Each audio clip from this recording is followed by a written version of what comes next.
नमस्कार, मैं आपके साथ केके राणा। एएमवी नेटवर्क देख रहे हैं आप। 140 साल पुराना विवाद कर्नाटक और तमिलनाडु के बीच, कावेरी वाटर डिस्प्यूट मैटर। और यह ऐसा मैटर कि बढ़ते बढ़ते 140 साल गुजर जाते हैं लेकिन इसका समाधान नहीं निकल पाता है।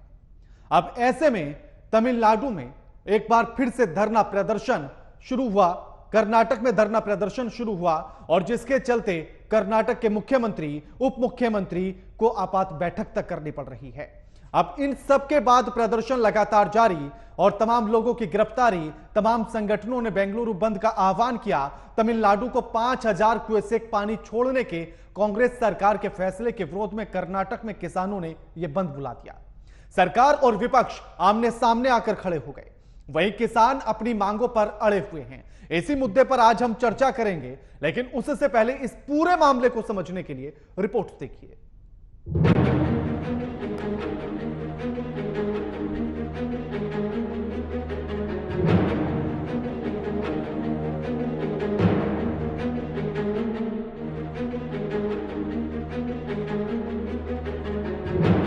कावेरी जल विवाद का मुद्दा एक बार फिर गर्मा गया है। एक बार फिर कर्नाटक और तमिलनाडु आमने सामने है। दरअसल सुप्रीम कोर्ट के निर्देश के मुताबिक कर्नाटक को जून से मई के बीच तमिलनाडु को साल में 177 टीएमसी पानी उपलब्ध कराना है। इसमें से 123.14 टीएमसी जून से सितंबर के बीच जारी किया जाना है, जो दक्षिण पश्चिम मानसून की अवधि है। तमिलनाडु के लिए कावेरी का पानी बेहद अहम है और इसकी राजनीति भी इसी पानी के इर्द गिर्द घूमती है। तमिलनाडु में कावेरी डेल्टा क्षेत्र को नहर कलांचियम या धान की खेती की भूमि भी माना जाता है। दोनों राज्यों के बीच विवाद और राजनीतिक नेताओं, अभिनेताओं, लेखकों और खिलाड़ियों से लेकर कई प्रमुख हस्तियों के पक्ष लेने के साथ ये मुद्दा सुप्रीम कोर्ट में चला गया। कोर्ट ने 16 फरवरी 2018 को अपना फैसला सुनाया। अदालत ने कर्नाटक को तमिलनाडु के लिए पानी छोड़ने का निर्देश दिया और कावेरी जल प्रबंधन प्राधिकरण का गठन किया। इसे सुप्रीम कोर्ट के निर्देश के अनुसार पानी की उपलब्धता और उपयोग की निगरानी करना था, जिसने तमिलनाडु को बड़ी राहत दी। 1892 और 1924 में समझौते के तहत कावेरी नदी के पानी के बंटवारे पर सहमति बनी। 1990 में कावेरी जल विवाद प्राधिकरण की स्थापना की गई। 2018 में कर्नाटक को तमिलनाडु के लिए प्राधिकरण द्वारा 177 टीएमसी पानी छोड़ने का आदेश दिया गया। 5000 क्यूसेक पानी छोड़ने के आदेश दिए गए। कर्नाटक को 28 सितंबर तक तमिलनाडु को पानी देना था। कर्नाटक ने इस आदेश के खिलाफ सुप्रीम कोर्ट में अपील की। कर्नाटक सरकार को सुप्रीम कोर्ट से बड़ा झटका लगा। कर्नाटक के किसान और कई संगठन तमिलनाडु को पानी दिए जाने के खिलाफ खड़े हो गए हैं।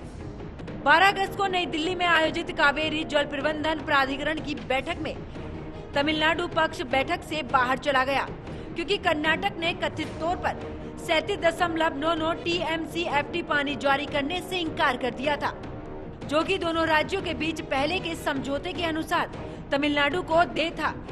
कर्नाटक पक्ष ये कहते हुए अपनी बात पर अड़ा रहा कि पानी की कमी के कारण राज्य के बेसिन जिलों में किसानों को पानी नहीं छोड़ा जा रहा।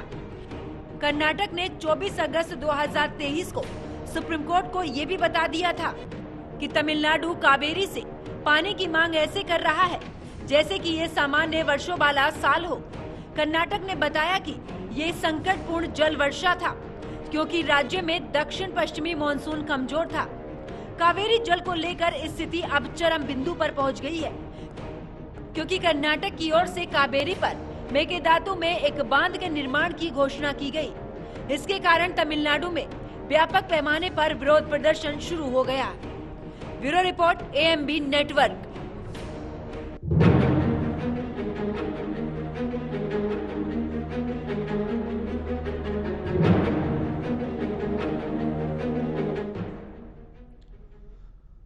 इस मुद्दे पर चर्चा करने के लिए हमारे साथ जो मेहमान जुड़े हैं उनका परिचय आपसे करा देते हैं। हमारे साथ मोहिंदर प्रकाश, नेता कांग्रेस से जुड़ गए हैं। डॉक्टर आशीष सांडा, बीजेपी के नेता हैं, हमारे साथ जुड़ गए हैं। अनिल सूद, एनवायरमेंट एक्सपर्ट हैं, हमारे साथ जुड़ गए हैं। आप तीनों का स्वागत है एएमवी नेटवर्क पर। डॉक्टर आशीष, पहला सवाल आपसे, क्योंकि बंद बुलाने का आह्वान कर्नाटक में आपके पार्टी ने भी किया है, पानी को लेकर आखिर जिस तरह की हायतोबा दिख रही है, जब सुप्रीम कोर्ट ने चीजें क्लियर कर दी हैं कि भैया तुम्हें इतना पानी मिलेगा, तुम्हें इतना मिलेगा, तो फिर सरकारें बैठकर समाधान क्यों नहीं निकाल लेती हैं? 140 साल गुजर जाते हैं विवाद को। राणा जी, हाँ, आपको, मेरे सभी को पैनलिस्ट को और आपके चैनल के सभी प्यारे प्यारे दर्शकों को हाँ भारतीय जनता पार्टी की तरफ से डॉक्टर आशीष का नमस्कार जी। राणा जी, ये समझना, राणा जी मेरी आवाज इको हो रही है मुझे खुद को। ठीक है, वो टेक्निकल ठीक कर रहे हैं, आप एक बार अपनी बात रखिए पूरी। जी हाँ। मैं सिर्फ ये कहना चाहूंगा राणा जी कि यहाँ पे ये समझना पड़ेगा कि जो राणा जी, आप पहले किसी और से प्लीज बुलवा लीजिए, मुझे मेरी आवाज ही इको हो रही है। I am not able to talk please. ठीक है, मैं आता हूं आप पर। मोहिंदर जी, 140 साल पुराना विवाद है, बैठकर सुलझा क्यों नहीं लेते हैं इसे? 140 साल लग जाएंगे किसी विवाद को लेकर, वो भी पानी जैसा विवाद। बीजेपी को तो एक आदत है कि नॉन इशू को इशू बनाना। तमिलनाडु सरकार और अपनी कर्नाटक सरकार, वो दोनों समन्वय समिति जो बनी हुई है, ट्रिब्यूनल जो है, उसके हिसाब से अपनी बातचीत को रखते हैं और सामान्य तरीके से इस मामले को सुलझाते हैं। तमिलनाडु को ये समझना था कि भाई बारिश सामान्य नहीं हुई है, और उस तरह से जो एक सामान्य प्रक्रिया है कि जब बारिश कम हुई है तो इसको दोबारा देखना पड़ेगा कि ये इतनी देने की स्थिति में भी है कि नहीं। कोई अपना गला काट कर तो किसी की सेवा नहीं करेगा। कर्नाटक सरकार आपस में तमिलनाडु के साथ बातचीत कर सकती है, ट्रिब्यूनल में बैठकर अपनी डिमांड रख सकती है, लेकिन बीजेपी ने तो एक मुद्दा बनाना है। अभी कर्नाटक में सत्ता से बाहर हुए हैं और वहां इनको कुछ ना कुछ अपनी जो इनकी बिगड़ी है, भाई ये करप्ट लोग हैं। इन लोगों ने सोल्यूशन कर्नाटक के 5 साल में सुलझाने के बजाय उस पूरी स्टेट को ऐसा करप्ट स्टेट बना दिया। वरना 5 साल ये बैठे थे, इन्होंने क्यों नहीं कोई ना कोई ऐसा समझौता किया जो परमानेंट हो जाता। आज ये सड़क पर उछल कर इतना हल्ला मचा रहे हैं, भाई सोल्यूशन बताइए ना। कोई सोल्यूशन तुम्हारे पास है नहीं, और जो सोल्यूशन कर रहे हैं उसके लिए आप हल्ला मचाते हैं। इनकी मंशा क्या है? ठीक है, अगर सोल्यूशन कराना चाहते हैं तो सोल्यूशन निकाल के देना कि ये सोल्यूशन है। ठीक है मोहिंदर जी, ठीक है। अनिल जी, मैं आपसे ये समझना चाहता हूं कि आखिर, क्योंकि पानी का विवाद कोई नया नहीं है, यह सिर्फ कर्नाटक और तमिलनाडु के बीच नहीं है, देश के तमाम राज्यों के बीच ऐसे विवाद हैं। इनको सुलझाने का कोई रास्ता नजर आता है या सिर्फ ये मुद्दे राजनीतिक होकर रह जाते हैं? जी, हमारी जो माइंडसेट बन गया आज की डेट में किसी भी मुद्दे को सुलझाने का नहीं है। हमारा जो राजनीतिक माइंडसेट बना हुआ है आज की डेट में, उस किसी भी मुद्दे का राजनीतिकरण करना है। क्योंकि गवर्नेंस हमारी जो है वो बहुत खराब हो चुकी है आज की डेट में जी। तो उससे अटेंशन भी डाइवर्ट करनी है। पर्यावरण का हमने सत्यानाश बड़े मजे से किया और बड़े आराम से किया है, गैर जिम्मेवारी से किया है, और हमने बड़ी बेदर्दी से, बेतरतीबी से बांध भी बनाए हैं, पेड़ भी काटे हैं, जंगलों का भी सत्यानाश किया है। और नतीजन अगर आप देखें सारे कंट्री में कितनी वाटर बॉडीज, स्टेप वेल्स थे हमारे कंट्री में, जो कि सारा साल लबालब भरे रहते थे। वो क्यों भरे रहते थे कि एक नदी 40 किलोमीटर के रेडियस में वाटर टेबल रिचार्ज करती है। अब हमने बांध बना दिए बड़े बड़े, लोगों को डिस्प्लेस कर दिया। हाँ। अब पानी का बहाव तो रुक गया जी। जब पानी का बहाव रुकेगा तो वाटर टेबल कैसे रिचार्ज होगा? तो ये हमारी जो समस्या क्रिएट करी हुई है, ये हमारे मायोपिक व्यू की वजह से समस्या क्रिएट करी गई है। और इसी समस्या से ध्यान भटकाने के लिए ये पॉलिटिकल है। आप एक आयोग बना दो, आप कुछ भी बना दो, हाँ। जब तक हमारा माइंडसेट भारत एक और इंडिया वन नहीं बनेगा, ये मुद्दे नहीं सुलझेंगे। बिल्कुल। आशीष हांडा जी, क्या सिर्फ इस मुद्दे को राजनीतिकरण करके, और राजनीति ही करनी है, क्योंकि अगर राजनीति नहीं करनी होती तो शायद 140 साल पहले ही सुलझा लिया होता। राणा जी, एक बात समझनी पड़ेगी कि जब दो स्टेट्स के बीच में डिस्प्यूट है, और डिस्प्यूट भी एक नेचुरल रिसोर्स के ऊपर, और वो भी एक बुनियादी जरूरत पानी जैसी चीज के ऊपर, तो मुझे लगता है पहली बात तो ये अपने आप में एक बहुत ही चिंताजनक और शर्मनाक स्थिति है। लेकिन ये स्थिति कौन लेके आ रहा है और किस वजह से लेके आ रहा है वो समझना पड़ेगा। पानी किसी स्टेट की बनाई हुई रिसोर्स नहीं है, जैसे मैंने कहा नेचुरल रिसोर्स है। तो ऐसे में अगर कोई डिस्प्यूट हो रहा है तो वो कैसे सॉल्व होगा? जब 1892 सवाल का आशीष जी मेरा हुआ, इसलिए यह है कि अगर सुप्रीम कोर्ट क्लियर कर चुका है कि तमिलनाडु को 404 आप क्यूसेक पानी दे दीजिए, 1000 मिलियन क्यूसेक पानी दे दीजिए, कर्नाटक को आप 284,000 क्यूसेक पानी दे दीजिए, तो फिर इस बात पर सहमति क्यों नहीं बन जाती? अब तो सुप्रीम कोर्ट ने कह दिया, 2018 में कह दिया। मैं वही बताने लगा था राणा जी, कि जब 1992 के एग्रीमेंट में सहमति बनी, उसके बाद 1924 के एग्रीमेंट में सहमति बनी। तो क्या सहमति बनी थी 1924 के एग्रीमेंट में? ये बनी थी कि तमिलनाडु पौंडीचेरी को 75% कावेरी का पानी मिलेगा और 23% कर्नाटका को मिलेगा। क्या आज ऐसा हो रहा है? पहला सवाल। दूसरा, अगर इसके बाद भी कोई डिस्प्यूट था तो उस डिस्प्यूट को सॉल्व करने के लिए 1990 में Kaveri water dispute tribunal CWDT की फॉर्मेशन हुई, जिसने अपना आखिरी ऑर्डर 2007 में दिया है। वो 2007 का ऑर्डर क्या कहता है? वो ये कहता है कि कर्नाटका को 270 मिलियन क्यूबिक वाटर मिलेगा, जबकि तमिलनाडु को 419,000 मिलियन क्यूबिक वाटर मिलेगा। और ऐसा क्यों है? क्योंकि कावेरी के प्लेन में जो कर्नाटका का एरिया है वो 32 स्क्वायर किलोमीटर है, लेकिन वहीं जब तमिलनाडु का एरिया है तो वो 44,000 स्क्वायर किलोमीटर है। इसीलिए उसको ज्यादा पानी आवंटित किया गया। लेकिन कर्नाटका उसको पानी अगर छोड़ेगा नहीं तो क्या ये तमिलनाडु के साथ अन्याय नहीं है? फिर तमिलनाडु सरकार सुप्रीम कोर्ट में जाती है। सुप्रीम कोर्ट कहता है कि भैया हम CWDT का फैसला और कावेरी वाटर मैनेजमेंट अथॉरिटी का फैसला या कावेरी वाटर रेगुलेशन कमेटी का फैसला, जो कि 12 सितंबर 2023 का है, जब उन्होंने कहा 5,000 क्यूसेक आप छोड़ दीजिए अगले 15 दिन के लिए। क्या तमिलनाडु के इस रिक्वेस्ट के ऊपर आप ये समझिएगा कि यहां पे कर्नाटका ने ये छोड़ा? नहीं छोड़ा। जब सुप्रीम कोर्ट ने कह दिया कि 5,000 क्यूसेक आप अगले 15 दिन के लिए छोड़ दीजिए आप तमिलनाडु के लिए, कर्नाटका फिर भी वो छोड़ने को तैयार नहीं है और उसके अगेंस्ट भी वो प्ली दे रहा है। तो यानी ना तो आपको CWDT की माननी है, ना कावेरी वाटर मैनेजमेंट अथॉरिटी की माननी है, ना कावेरी वाटर रेगुलेटरी कमेटी की माननी है, और ना सुप्रीम कोर्ट की माननी है। वो भी किसके ऊपर? एक नेचुरल रिसोर्स के ऊपर। वो भी कैसे नेचुरल रिसोर्स के ऊपर? किसानों का ये कहना है ना कि तमिलनाडु को पानी ही ना दिया जाए। अब तो किसान ये मांग कर रहे हैं कि तमिलनाडु को पानी ही ना दिया जाए। नहीं, देखिएगा, मांग कोई कुछ भी करे, लेकिन जायज और नाजायज ये देख लेना पड़ेगा ना। तमिलनाडु को पानी न देने की मांग ही तो है, और इसीलिए बंद बुलाया जा रहा है, इसीलिए प्रदर्शन चल रहा है। सरकार कह रही है कि भैया नुकसान हो जाएगा अगर बंद बुलाएंगे, तो प्रदर्शन आप कर लो। नहीं, देखिए, आप अब सरकार की बात ही मैं आपको बता रहा हूं ना। रूलिंग पार्टी कौन है? सरकार इस समय कांग्रेस में है कर्नाटका में। और कर्नाटका की सरकार, मैं ये आपसे पूछ रहा हूं, जो 5,000 क्यूसेक देने का वादा या ऑर्डर सुप्रीम कोर्ट ने दिया, क्या वो सरकार उसको मान रही है? किसी को अबाइड कर रही है? वो सरकार किसी के हिसाब से चल रही है क्या? सरकार किसके हिसाब से चल रही है? सरकार जहां उसको जो फायदा दिखाई देता है उसके हिसाब से चल रही है। ना वो किसानों को देख रही है, ना वो सुप्रीम कोर्ट को देख रही है। आप ही का जवाब ले रहा हूं मोहिंदर जी। सरकार अपने हिसाब से चल रही है, अपने फायदे के हिसाब से चल रही है, ना सुप्रीम कोर्ट की सुन रही है, ना किसी समिति की, ना किसी गठन की। क्यों?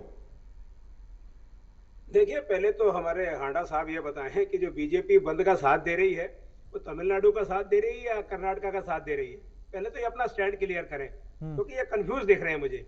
ये कभी तमिलनाडु का साथ देते हैं, ये बंद किस लिए बुलाया फिर आपने?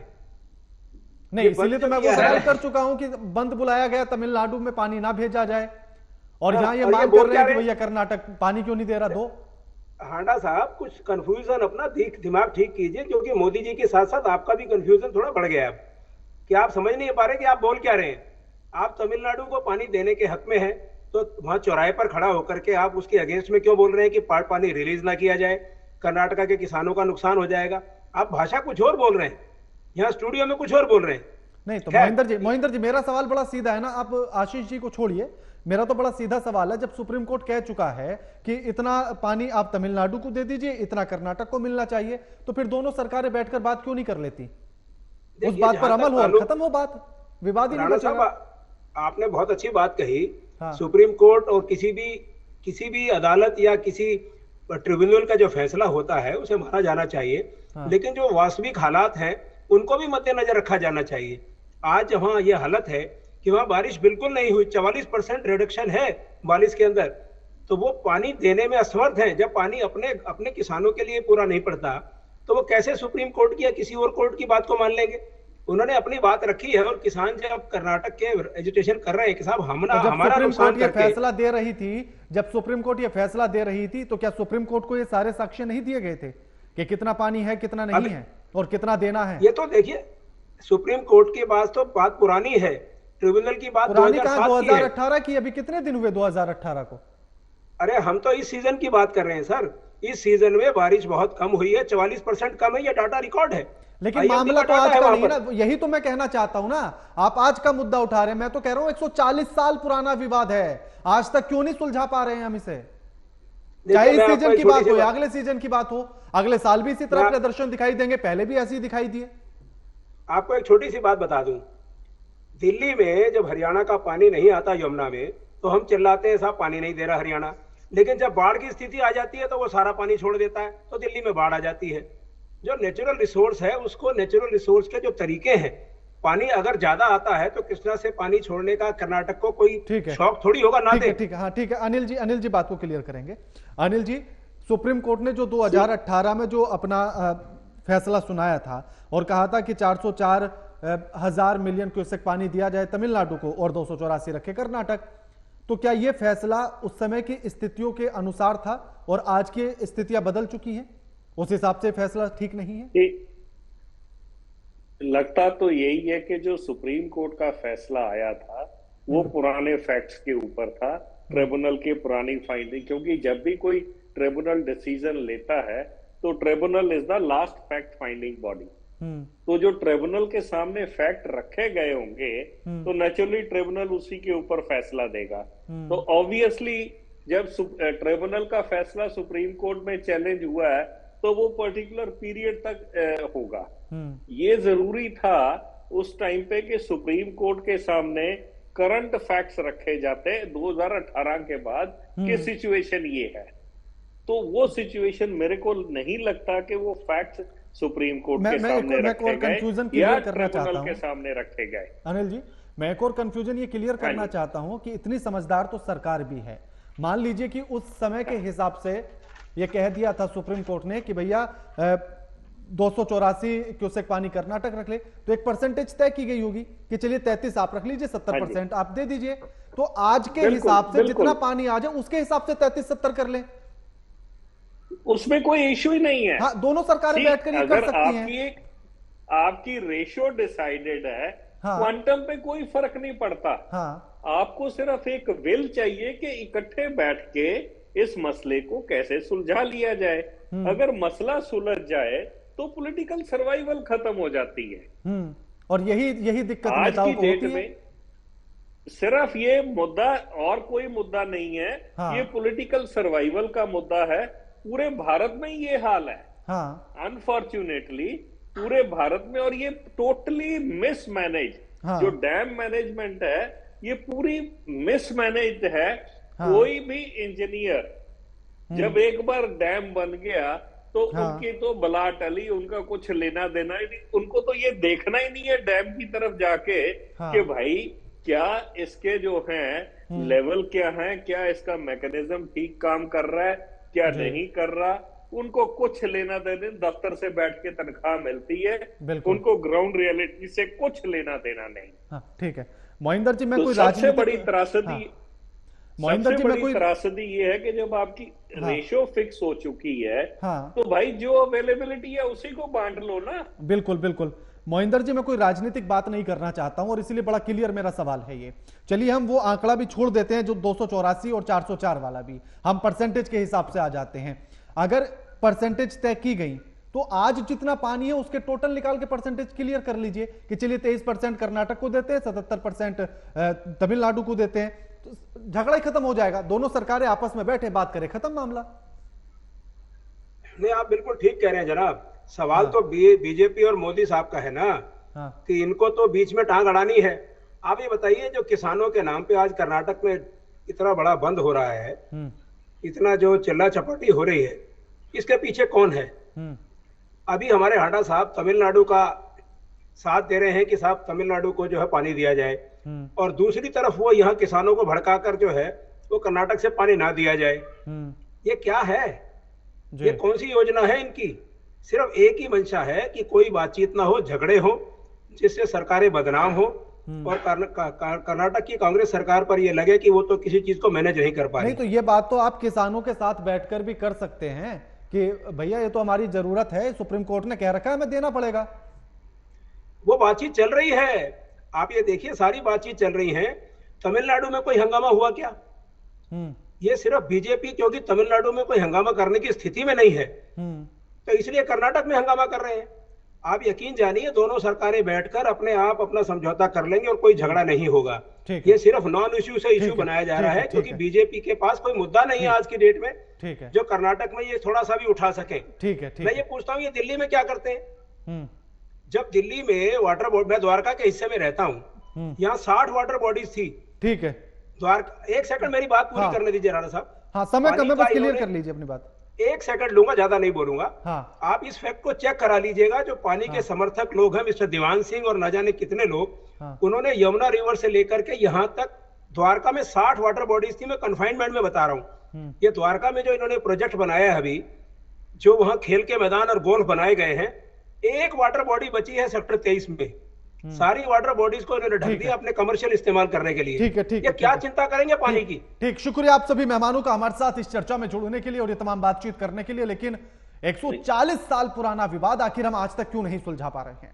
अगर सुप्रीम कोर्ट भी उस पर फैसला दे चुका है, तो आखिर हम उस फैसले पर अमल करके क्यों नहीं सुलझा पा रहे हैं? क्यों आखिर उसके बाद भी कर्नाटक में प्रदर्शन या फिर बंद जैसे स्थिति को करना पड़ता है? ये तमाम सवाल हैं। क्या सिर्फ और सिर्फ पानी जैसे मुद्दे को लेकर भी राजनीति बची है और उसी का नतीजा क्या कर्नाटक में नजर आ रहा है?